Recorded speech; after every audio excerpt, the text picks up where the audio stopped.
Marie Capon, je suis doctorante en géographie à l'Université de Paris-Panthéon-Sorbonne et je suis rattachée au laboratoire de recherche du LADIS et de Prodig ainsi que du LABEX Dynamite qui finance mon projet. Je travaille sur la coexistence entre les humains et les animaux sauvages dans les milieux urbains. Pour étudier ces liens, je me concentre sur 3 espèces de mammifères sauvages. Le renard roux, la fouine et le hérisson, et je me focalise particulièrement sur la métropole du Grand Paris, c'est-à-dire le département de Paris, des Hauts-de-Seine, du Val-de-Marne et de la Seine-Saint-Denis.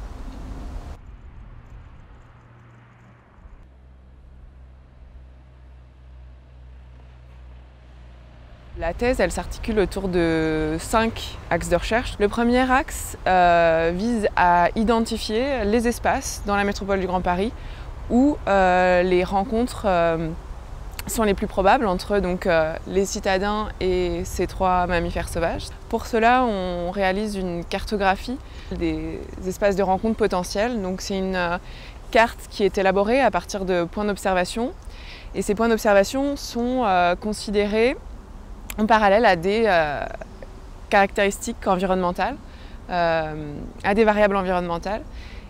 Et en analysant à la fois les variables environnementales et les données de présence de ces espèces, on peut produire une modélisation des espaces où la présence de ces animaux est la plus probable.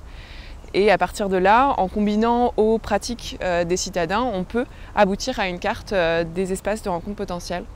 Le second axe de cette thèse vise à identifier les systèmes de représentation des citadins de ces espèces ainsi que des espaces, donc les espaces de rencontre potentielles. Dans ces espaces, on va essayer de comprendre les pratiques des personnes, leurs comportements, leurs activités, mais aussi comment ils se représentent ces animaux, comment ils les perçoivent, comment est-ce qu'ils les apprécient. Donc ça, c'est vraiment le deuxième axe de la thèse.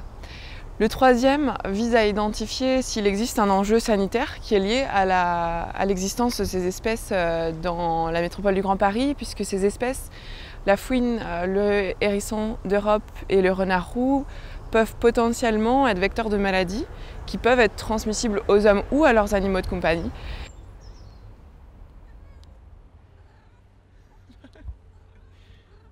Le quatrième axe de cette thèse porte davantage sur les potentialités positives de la présence de ces animaux.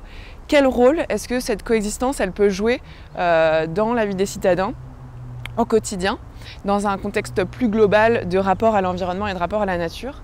Et enfin, le dernier axe de recherche, il a pour objectif d'explorer et de comprendre le système d'acteurs qui s'articule autour de la gestion de cette faune et d'essayer de comprendre quels sont les acteurs qui favorisent, qui protègent ces espèces, qui favorisent leur présence ou qui au contraire participent à son élimination dans la métropole du Grand Paris.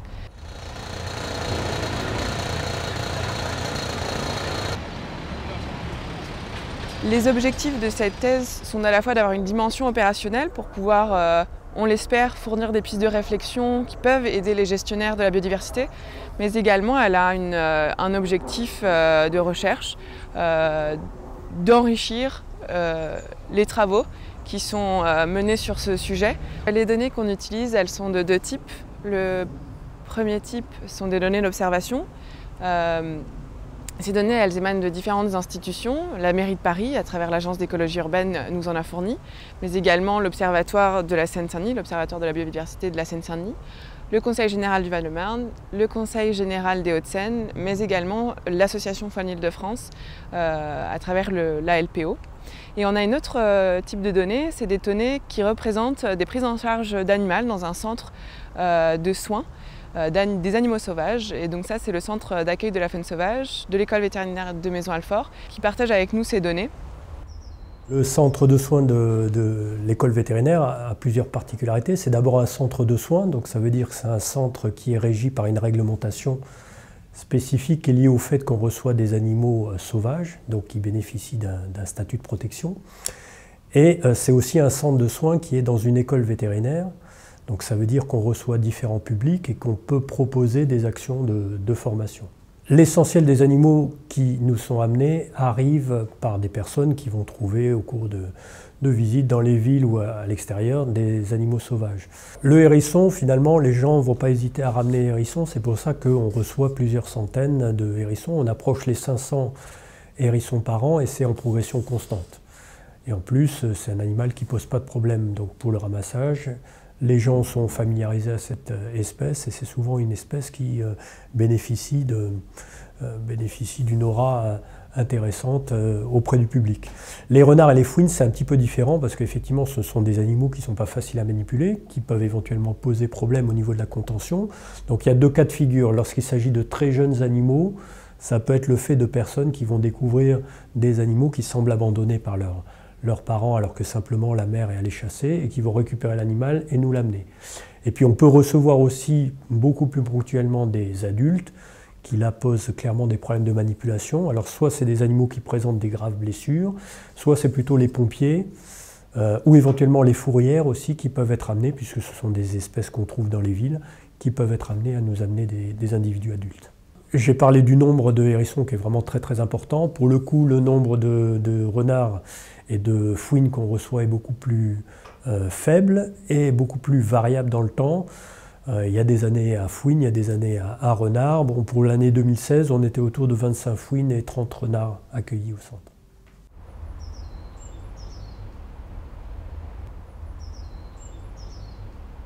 Il est pertinent d'étudier ces espèces parce que ce sont des espèces qui ont été identifiées par nos partenaires opérationnels, comme par exemple la ville de Paris, comme des espèces à enjeux notables, notamment pour des raisons d'enjeux sanitaires ou encore de partage d'espace ou bien des enjeux écologiques, parce que ce sont quand même des espèces qui sont intégrées dans un écosystème, même s'il est fortement urbanisé ou c'est un environnement très modifié par l'homme, elles ont quand même un rôle à jouer dans l'écosystème finalement urbain.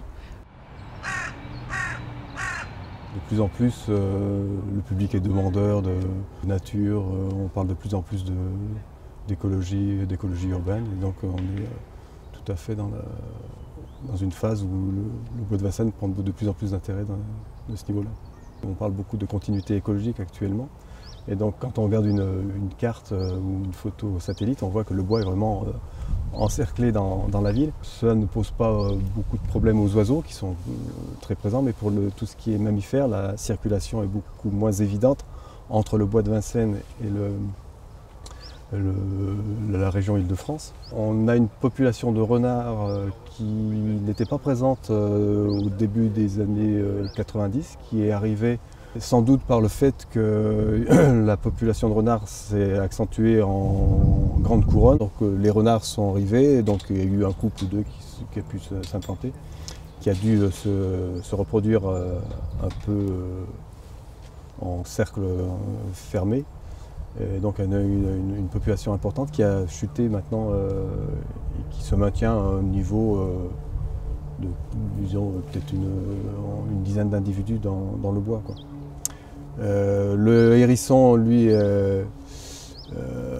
on a une population qui est assez discrète et qui est sans doute, je pense, alimentée aussi par le public, parce qu'on s'est aperçu que les hérissons sont souvent transportés. On en retrouve des fois dans Paris, dans les parcs parisiens. Ce n'est pas des hérissons qui sont arrivés tout seuls, c'est un animal qui est assez facilement attrapable et relâché. Donc on a quand même une population qui doit se maintenir, hein, on a des jeunes hérissons, de la reproduction de hérissons sur le bois. Nous avons des fouines qui, elles, utilisent le bois, mais aussi les zones pavillonnaires autour du bois de Vincennes. Donc c'est un animal assez discret qui se manifeste souvent en période de reproduction avec des cris assez caractéristiques. Et on la voit de temps en temps dans les rues. Mais c'est vraiment un animal nocturne. Le renard aussi, hein, on le voit essentiellement la nuit.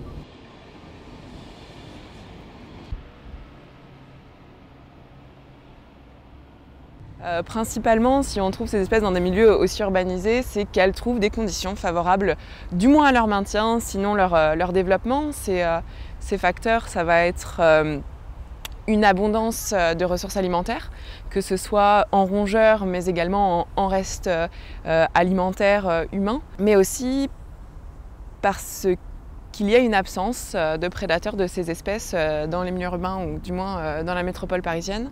Par exemple, en dehors des animaux de compagnie qui peuvent être des prédateurs de ces espèces, à part l'homme, il n'y a quasiment aucun prédateur du renard et de la fouine. Pour ce qui est par exemple du hérisson, ces trois principaux prédateurs sont le hibou grand-duc, le renard roux et le blaireau. Le blaireau, il est quasiment absent ou en très petit nombre dans la métropole parisienne.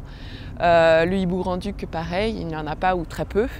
Et enfin, le renard, il est en petite quantité et il a suffisamment d'opportunités pour se nourrir qui ne va pas forcément prédater le hérisson. Une autre hypothèse peut être celle des conditions, on va dire, climatiques favorables. Les milieux urbains peuvent avoir des températures qui sont plus clémentes, plus douces, du fait de l'îlot de chaleur urbain. On peut penser que cette condition favorise la présence ou le maintien de ces animaux. Enfin, il est important de dire que si ces conditions sont favorables à cette présence, bien sûr, il ne faut pas oublier que l'environnement urbain présente de fortes contraintes pour ces animaux, que ce soit par l'activité de l'homme, par ses infrastructures. En ville, on va trouver beaucoup de haies, de lisières ou de petits buissons ou encore des infrastructures linéaires, des murs, des infrastructures de transport qui vont être favorables au déplacement de ces espèces ou encore à leur opportunité de faire des nids ou des gîtes. Mais en même temps, il ne faut pas oublier que les infrastructures humaines sont également une source négative, une source de contraintes négatives pour ces animaux, notamment avec les routes, le trafic routier, qui va être une grande source de mortalité chez ces animaux, ou tout simplement les infrastructures humaines vont être à l'origine de mortalité si un animal se trouve coincé dans un grillage. Voilà. Donc ça peut être favorable, mais il ne faut pas oublier que ça peut être aussi, et c'est aussi une contrainte, et qu'ils s'adaptent à notre environnement, mais ce n'est pas leur habitat naturel, et que c'est vraiment une adaptation, même s'ils y arrivent assez bien, très bien, c'est quand même une contrainte.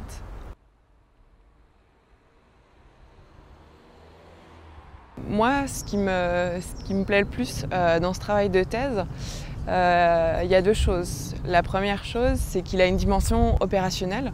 Un des objectifs de ce travail, c'est d'essayer de proposer, donc comme je l'ai dit, des pistes de réflexion qui pourraient être utiles aux gestionnaires de la biodiversité. Mais d'autre part, ce qui me plaît encore plus, c'est qu'il m'invite à reconsidérer l'environnement dans lequel je vis, l'environnement urbain que je vois d'un nouvel œil.